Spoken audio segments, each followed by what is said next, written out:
The people sent in to clean up Chernobyl's radioactive mess barely survived the work, and some didn't. A massive blob of radioactive material sits under the plant, so deadly that just standing near it for a minute could kill, and black fungus is growing inside the abandoned reactor, feeding on the radiation itself. These are disturbing photos taken inside Chernobyl after the disaster.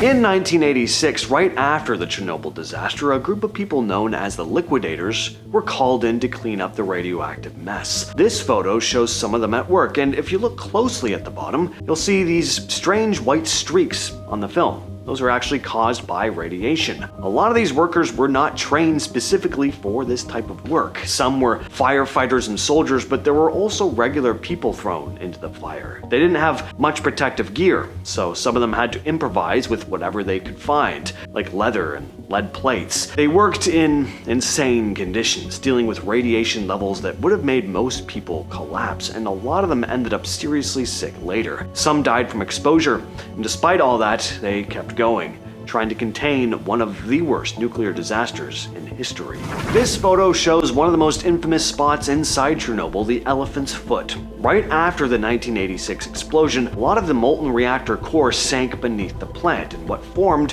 was this massive wrinkled blob of radioactive sludge made from melted fuel, metal, sand, and concrete. It got its name because, as you can probably tell, it kind of looks like the thick, wrinkly skin of an elephant. Back when it first formed, it was insanely deadly. Just standing nearby for a few minutes would kill you. To even get a picture, people had to bounce cameras off mirrors so no one had to actually get too close. The heat was so intense it was literally burning through the floors beneath it. Nowadays it's cooled down and isn't instantly lethal, but it's still one of the most radioactive things on planet Earth, sealed off deep in the plant. What you're looking at here is a black fungus that's been growing in various parts of Chernobyl. It grows toward radiation. The fungus is called, let me see if I can pronounce this right, Cladosporium Sphaerospermum. This is a photo of it spreading on the walls of the reactor's damaged areas. It contains melanin, the same pigment that gives human skin its color, but in this case, it seems to help the fungus feed on radiation. It's almost like it's photosynthesizing, except instead of sunlight, it's using deadly gamma rays to grow. Experiments have shown that the fungus actually grows faster when exposed to radiation. Most life would die instantly in that environment, but this stuff is growing just fine. Scientists are now looking at it as a potential tool for radiation protection, maybe even for astronauts on long space missions where radiation is, of course, a huge problem. This is a comparison between what frogs are supposed to look like in the forest of Chernobyl and what they look like now. Parts of Chernobyl, scientists discovered something really unusual: eastern tree frogs with completely black skin. Normally these frogs are green or maybe brownish, but in radioactive zones a lot of them had turned jet black, a condition called melanism. Researchers think the frogs are producing extra melanin to protect themselves from harmful UV rays or even radiation. They're still not entirely sure whether radiation triggered genetic changes or just made the frogs crank out more melanin, but it's obvious the disaster played a role. Some of the most haunting images of worn down abandoned places you'll ever see have been taken in Pripyat. The amusement park is probably the most famous. It never actually opened. It was scheduled to launch just days after the Chernobyl disaster, so no one ever got to actually use it.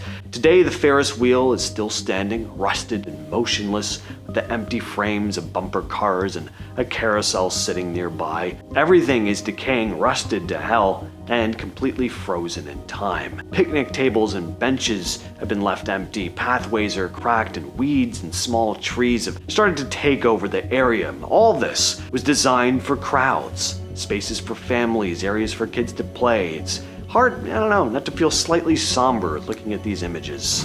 Well, it doesn't get much more apocalyptic than this picture. In one of the schools in Pripyat, there's a room where the floor is just covered with gas masks. The filters have been looted by people looking for tiny bits of silver inside. What's weird though is that these masks were barely even used. A week before the disaster, students had been trained on how to put them on, but when the meltdown happened and people were being evacuated, they were told not to wear the masks. But why? Well, the communist leadership was worried that if people were told to put on gas masks, they'd panic, i.e. everyone would know there was a serious mess up. So to hell with people's health.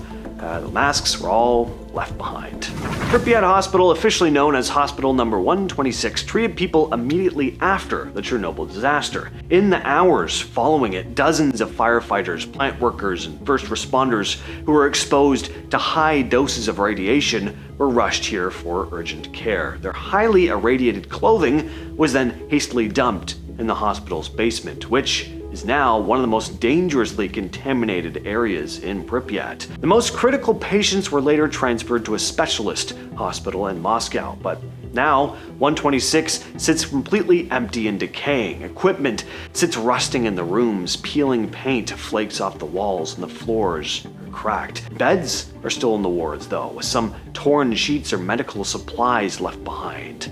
The maternity ward, that's especially eerie. It's got cribs still sitting in place and some baby dolls on the floor. Operating rooms have surgical tools left out, and through all of it, nature has started creeping in through the broken windows.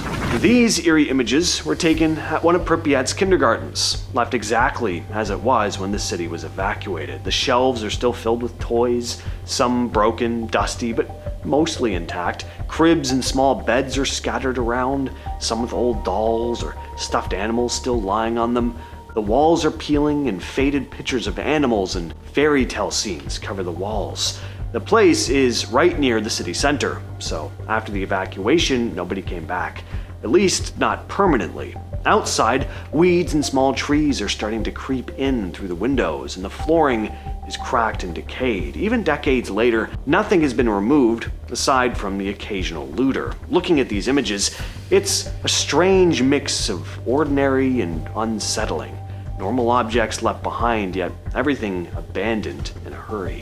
The Azure swimming pool in Pripyat is one of the more unusual abandoned spots you'll see photos of. It was built in the 70s, a large indoor pool, diving boards, changing rooms, a small gym area. After the disaster, the pool stayed open for a short bit, mainly for liquidators and plant workers to wash off contamination, but eventually it was, of course, completely abandoned. As you can probably tell looking at it, the tiles are cracked, faded, and covered in dust. The pool's upper balcony and viewing areas are crumbling with broken railings and peeling paint. The diving boards hang rusted in place, and the pool is empty, exposing the floor underneath, giving the whole building, just like pretty much everywhere else in Pripyat, a post-apocalyptic vibe.